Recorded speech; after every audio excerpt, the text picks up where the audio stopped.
আমাকে ডেকেছেন বড় কর্তা?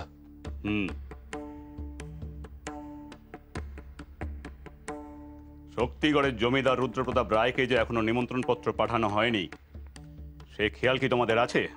খেয়াল আমার আছে বড় কর্তা, কিন্তু আপনি আদেশ না দিলে আমি লোক পাঠাই কি করে? না, অন্য কোনো লোক নয়, তুমি নিজে গিয়ে এই নিমন্ত্রণ পত্র ওনাকে দিয়ে আসবে।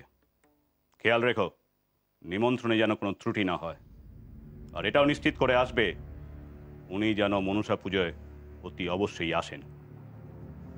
ঠিক আছে বড় কর্তা, আপনি যেমন চাইবেন তেমনই হবে। আসি। আর শোনো, রুদ্রপ্রতাপ রায়ের ছেলে বিক্রম বিলেত থেকে ব্যারিস্টারি পাস দিয়ে ফিরেছে। ওনাদের সামনে কথাবার্তা একটু বুঝে শুনে বলবে। তোমার জ্ঞপনা যেন কোনোভাবেই প্রকাশ না পায়।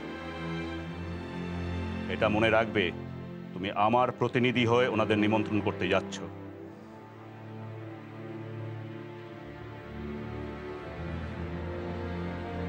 দাঁড়াও, তোমার এই পোশাক আশাক ছেড়ে যাবে।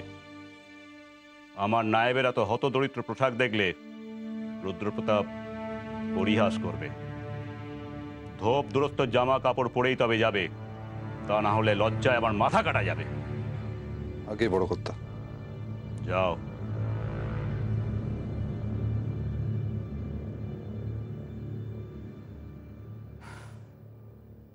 যত সব অপগণ্ডের দল জুটেছে আমারই কপালে।